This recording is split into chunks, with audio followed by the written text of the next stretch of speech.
भारतीय संस्कृति में यज्ञ, योग एवं आयुर्वेद जैसी अमूल्य विद्याएं हैं, जिसका मूल है वेद। इतिहास की ओर दृष्टि डालें तो भगवान राम, भगवान कृष्ण से लेकर राजा महाराजाओं, ग्रामवासियों व अरण्यवासी ऋषियों की कुटियों तक नित्य व नैमित्तिक यज्ञों का प्रचलन देखने को मिलता है। जिनको लंबी आयु चाहिए तो उसको क्या करना पड़ेगा? हवन करना पड़ेगा। क्या करना पड़ेगा? यज्ञ, हवन करना पड़ेगा। यज्ञ करेंगे, हवन करेंगे तो वायु उत्तम बनेगी, और जैसी लेंगे हम वायु वैसी होगी हमारी आयु। तो अच्छी आयु के लिए हवन एक कर सकते हैं हम। दूसरा देखिए, महत्वपूर्ण और विशेष लाभ। हम जिस वायु में 24 घंटा श्वास लेते हैं ना, वो वायु के अंदर 2 प्रकार के पार्टिकल पाए जाते हैं। कितने प्रकार के? एक होते हैं धन आवेशित कण और एक होते हैं ऋण आवेशित कण। ये जहां पर शहरीकरण, औद्योगिकीकरण, भीड़भाड़ वाले इलाके होते हैं ना, ऐसे स्थानों पर धन आवेशित कणों की बाहुल्यता पाई जाती है। उसमें जब हम रहते हैं, उसमें जब हम श्वास प्रश्वास की क्रिया करते हैं ना, तो हमारे शरीर के अंदर ब्लड सीरोटोनिन की मात्रा कम हो जाती है। क्या हो जाता है? हाँ, ब्लड सीरोटोनिन की मात्रा कम हो जाती है, जिसके कारण से हमारी पूरी बॉडी, पूरा शरीर एसिडिक, अम्लीय हो जाता है। कैसा होता है? अम्लीय, एसिडिक। और एसिडिक शरीर के अंदर अलग अलग प्रकार की बीमारियां, रोग होते हैं। दूसरे होते हैं ऋण आवेशित कण, जहां पर नदी, झरने, तालाब, पहाड़ी क्षेत्र, समुद्र के तट, ऐसे जो स्थान होते हैं वहां पर ऋण आवेशित कणों की बाहुल्यता स्वाभाविक रूप से पाई जाती है। और उस वायुमंडल के अंदर जब हम रहते हैं तो उससे विशेष रूप से हमारी पूरी बॉडी अल्कलाइन होती है। क्या होती है? अल्कलाइन। हमारा पूरा शरीर क्षारीय बन जाता है, और क्षारीय शरीर में कोई रोग होता नहीं है। और दूसरा एक विशेष लाभ मिलता है उस ऋण आवेशित कण में रहने से। हमारे जो हार्मोन्स होते हैं ना, वो गुड हार्मोन्स बनते, स्ट्रेस हार्मोन्स डाउन में आ जाते हैं, तो मानसिक शांति भी मिलती है। क्या मिलता है? शांति मिलती है। हाँ, ये 2 लाभ विशेष रूप से हमें प्राप्त होते हैं यज्ञ से, हवन से, अग्निहोत्र से। ऐसे ही एक जहां पर हम ये हवन करते हैं ना, अग्निहोत्र, यज्ञ, हवन जहां पर करते हैं प्रतिदिन, वहां के वायुमंडल के अंदर प्रति सेंटीमीटर एयर के अंदर 200 से 400 ऋण आवेशित कण पाए जाते थे। इतनी बड़ी संख्या होती है।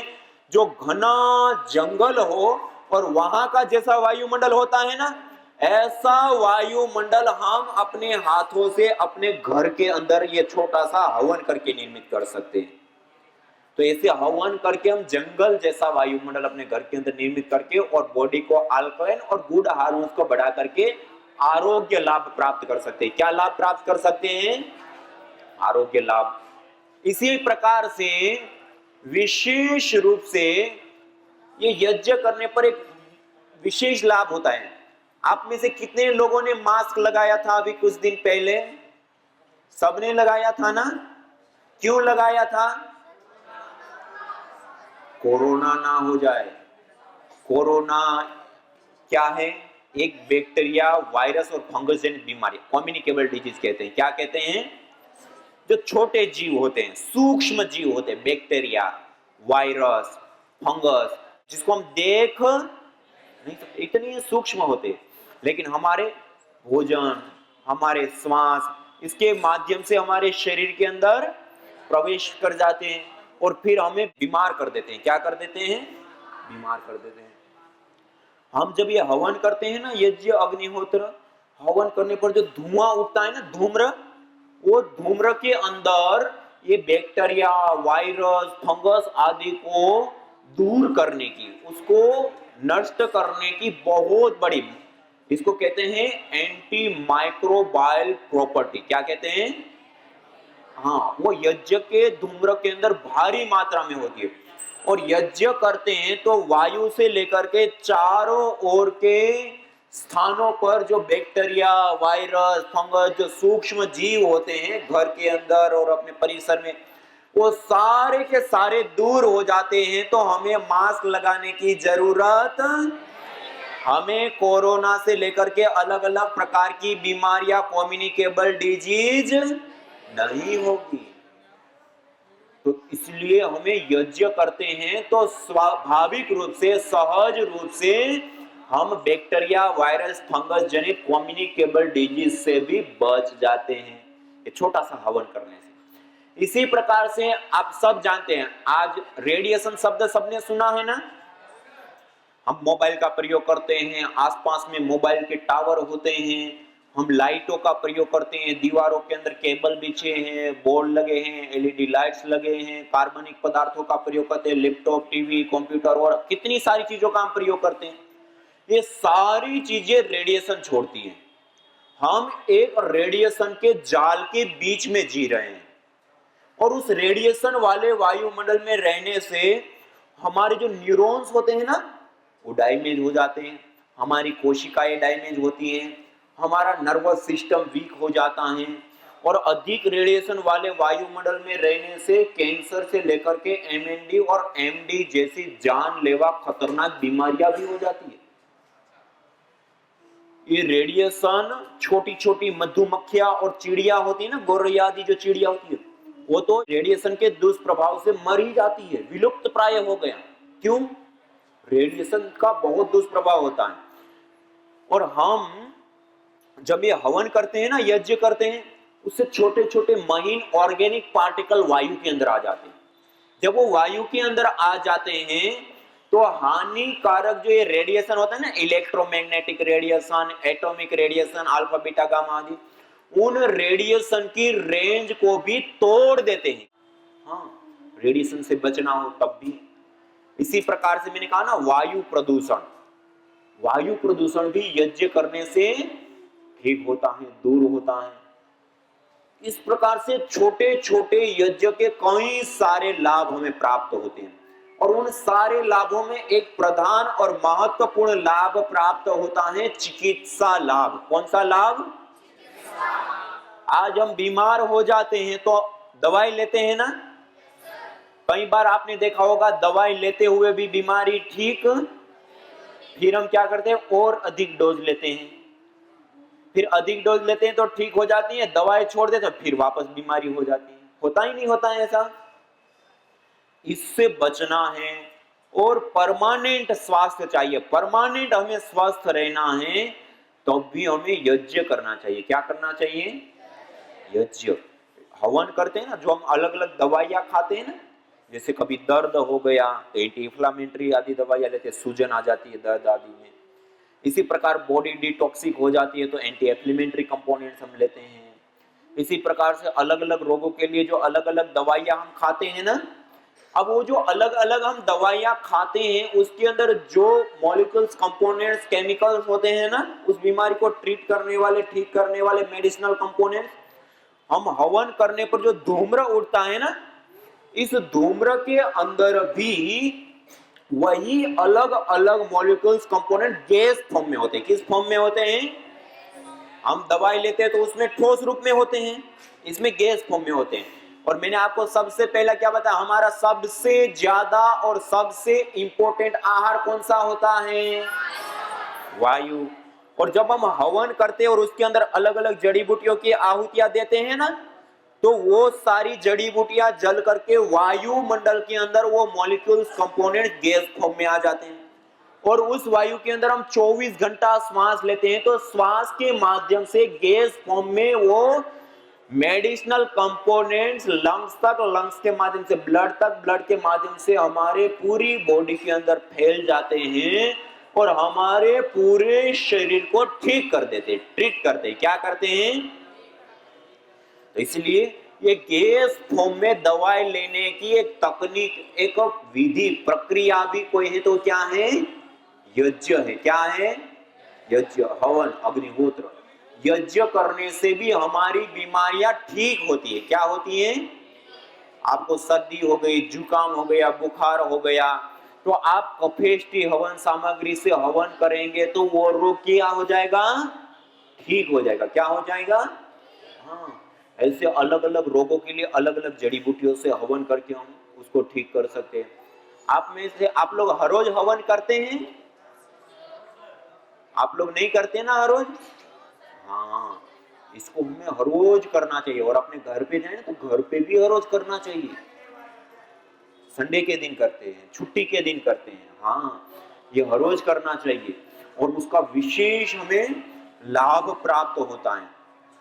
और देखिए एक महत्वपूर्ण और विशेष लाभ, हम ये जो जीवन जीते हैं, ये जीवन किस आधार पे हमें मिलता है? पुण्यों के आधार पे। किस आधार पे मिलता है? हमने पूर्व जन्म में जो हमने कर्म किया, शुभ या अशुभ, उन कर्मों के आधार पे हमारा कर्माशय बनता है। क्या बनता है? कर्माशय। पुण्य और पाप रूप कर्माशय। और उसमें जितने सशक्त पाप और पुण्य होते हैं उसी के आधार पे हमें अगले जन्म में जाति, आयु और भोग मिलता है। क्या मिलता है? आयु और भोग। जाति मानी क्या? मनुष्य, कीट, पतंग, पशु, पक्षी, पेड़ पौधे, क्या बनना? हमें मनुष्य जीवन मिल गया, एक उपलब्धि हो गई। दूसरा, जाति के बाद क्या मिलता है? आयु मिलती है। क्या मिलता है? आयु। आयु किसको कहते हैं? जन्म से लेकर के मृत्यु तक का जो समय होता है उसको क्या कहते हैं? आयु। अब ये जो आयु होती है, एक व्यक्ति को हम देखते हैं ना, जन्म होते ही मृत्यु को प्राप्त हो जाते हैं। कोई बाल्यावस्था, कोई युवावस्था, किशोरावस्था में ही चले जाते हैं। मान लो कि उसमें भी हमें चीर लंबी आयु मिल गई। जाति के बाद मनुष्य जाति मिल गई, उसमें भी लंबी आयु मिल गई। उसके बाद क्या मिलता है? भोग। क्या मिलता है? भोग मानी इस जीवन में मिलने वाली सुविधाएं। क्या? जीवन में मिलने वाली सुख सुविधाएं। हम एक व्यक्ति को देखें, जन्मते ही अरबपति होता है, मानी अमीर घर के अंदर पैदा होता है तो अरबपति मालिक हो जाता है। और एक व्यक्ति बिल्कुल गरीब होता है, एक को पैदा होते ही दूध पीने के लिए घर में नहीं होता है, और एक व्यक्ति के पास अढळक सारी चीजें उनको उपलब्ध होती हैं। एक व्यक्ति को देखे कि रात दिन काम करता है, बहुत मेहनत करता है, फिर भी अपने बच्चों को अच्छे स्कूल में नहीं पढ़ा पाते। और एक व्यक्ति को देखे घंटे 2 घंटे इधर उधर काम करते हैं और अरबों खरबों के मालिक बन जाते हैं। एक व्यक्ति को हम देखें तो बीमार हो जाने के बाद कोई दवाई देने वाला और पानी पिलाने के लिए पूछने वाला नहीं होता है।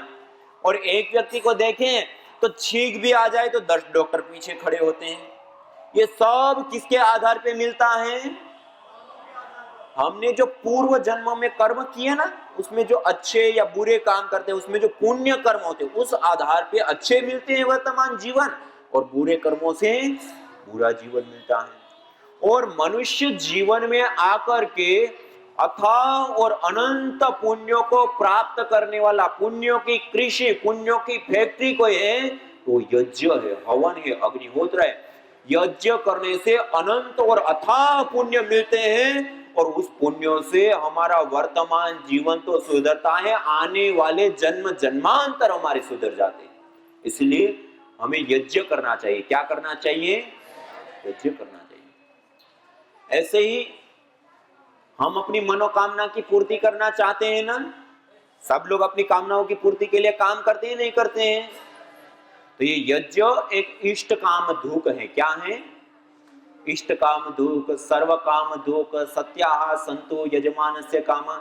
जो व्यक्ति हर दिन हवन करता है और हवन करने के बाद हाथ जोड़ करके अपनी प्रार्थना करता है, उसकी वो सारी कामनाएं पूर्ण हो जाती है। क्या होती है?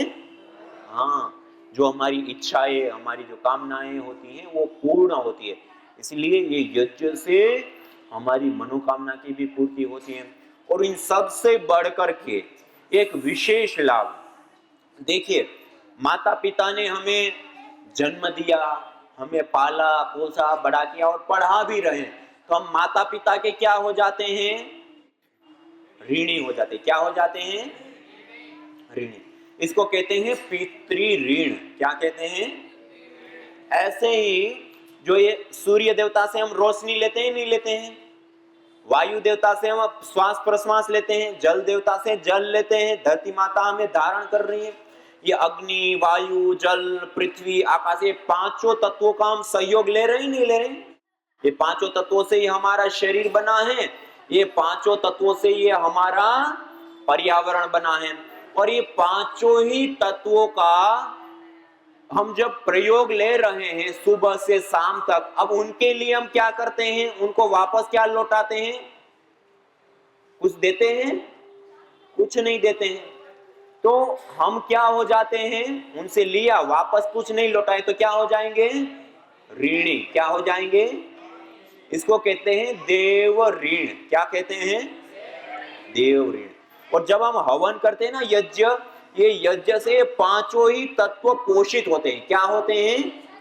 ये प्रकृति का पोषण होता है, अग्नि वायु जल पृथ्वी, पांचों तत्व जिससे हमारा शरीर बना है और जिससे पर्यावरण बना है, वो पांचों ही तत्व संतुलित होते हैं।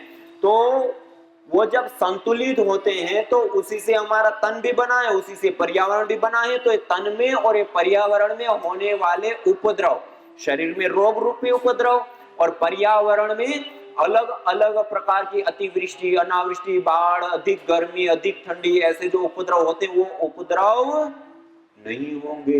इसलिए कहा ना घृत गुलगुलो होमे च सर्वोत्पातादेन मर्दनम, घी और गुलगुल से हवन करने से प्रकृति और पिंड में आने वाले बीमारियां उत्पात रोग सारे शांत हो जाते हैं। इसलिए ये यज्ञ हवन ये प्रकृति के लिए भी बहुत ज्यादा हितकारी होता है, लाभकारी होता है इसके पोषण के लिए। तो आप लोग करेंगे ना ये यज्ञ? हाँ, ये जरूर करना चाहिए। अभी हम सब लोग मिल करके करें। आइए सब लोग सीधे बैठिए, हम सब मिल करके यज्ञ करेंगे, हवन करेंगे, अग्निहोत्र करेंगे। ये यज्ञ के लिए ऐसा छोटा सा कोई भी एक पात्र लेते हैं और हवन कुंड के तल के अंदर जड़ी बूटियों को थोड़ी सी मात्रा में पतला पतला बिछा देते हैं, उसके ऊपर थोड़ी सी मात्रा में रुई डाल देते हैं। क्या डालते हैं? रुई। और उसके ऊपर थोड़ा सा गाय का घी डाल करके उस रुई को पूरी तरह से भिगा देते हैं। क्या कर देते हैं? ऐसे भिगा दिया। और उसके ऊपर थोड़ी सी मात्रा में कपूर डाल देते हैं। क्या करते हैं? कपूर डालते हैं। और एक छोटी छोटी लकड़ी ले लेते हैं, समीधा बोलते हैं इसको। क्या बोलते हैं? लकड़ी, समीधा। इसको गाय के घी से अच्छे से भिगा देते हैं और गीला कर देते हैं पूरी समीधाओं को। और गीला करने के बाद हवन कुंड के अंदर 2 समीधाओं को आड़ा रखते हैं और उसके बीच में जो हमने कपूर है उसको लगा दिया। कपूर लगाने के उपरांत ये अन्य भी छोटी छोटी समीधाओं को विशेष रूप से भिगा करके निकाल लेते हैं। और भिगाने के बाद 3 महाव्याहृतियों का उच्चारण करते हुए ये अग्नि को प्रदीप्त करते हैं। ओम भूर्भुवः स्वः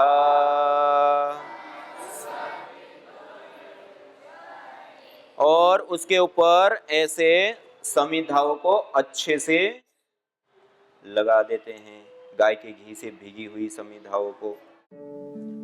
न होता प्रदूषण और रोगों का वार, करते यदि यज्ञ योग पेड़ पौधों का विस्तार, यज्ञ योग पेड़ पौधों का विस्तार। यज्ञ शिष्टा सिनः संतो मुच्यन्ते सर्वकिल्बिषैः, भुंजते ते त्वघं पापा ये पचन्त्यात्मकारण। अर्थात जो यज्ञ शेष बचे हुए अन्न का पान करते हैं, प्रसाद को प्राप्त करते हैं, प्रसाद को ग्रहण करते हैं, वह मुच्यन्ते सर्वकिल्बिषैः, सभी प्रकार के पापों से दोषों से मुक्त हो जाते हैं। भुंजते तु त्वघं पापा ये पचन्ति आत्मकारणा, जो केवल अपने पेट की आपूर्ति के लिए अन्न को पकाते हैं, वह अन्न नहीं अपितु पापी लोग पाप का भोग कर रहे हैं।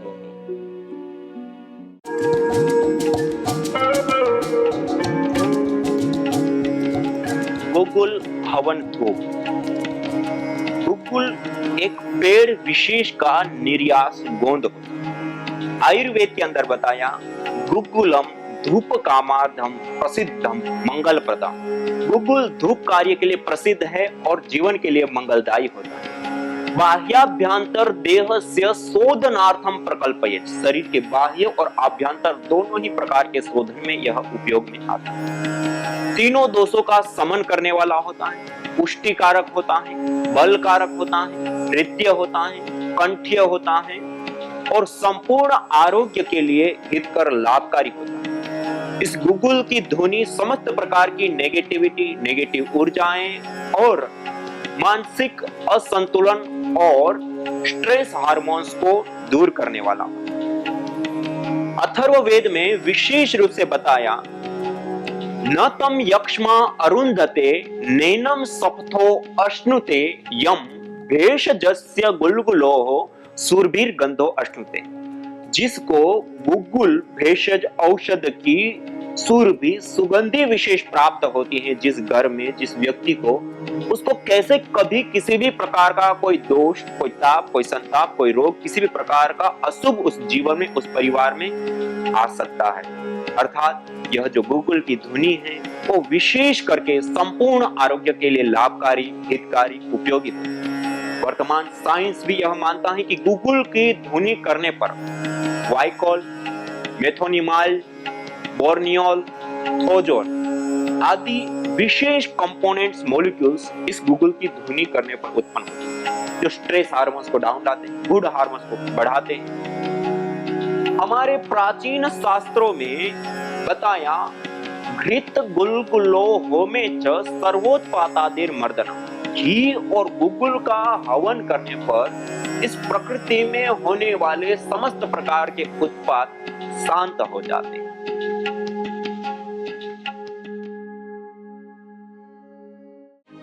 यज्ञ भारतीय संस्कृति का मूल है।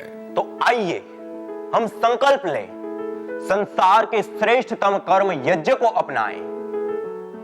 पिंड और ब्रह्मांड में संतुलन कायम करने वाले यज्ञ को अपने जीवन का अभिन्न अंग बनाएं एवं प्रकृति मां के प्रति अपने ऋणों को अदा करें। विश्व स्वास्थ्य का एक नारा, यज्ञ से होगा जग उजियारा। भारतीय संस्कृति की अमूल्य विरासत यज्ञ की महिमा को जानने हेतु वैदिक चैनल पर प्रतिदिन प्रातः एवं सायं 11:30 बजे यज्ञ महिमा कार्यक्रम से जुड़े। विशेष जानकारी हेतु संपर्क करें। मोबाइल 9068565306।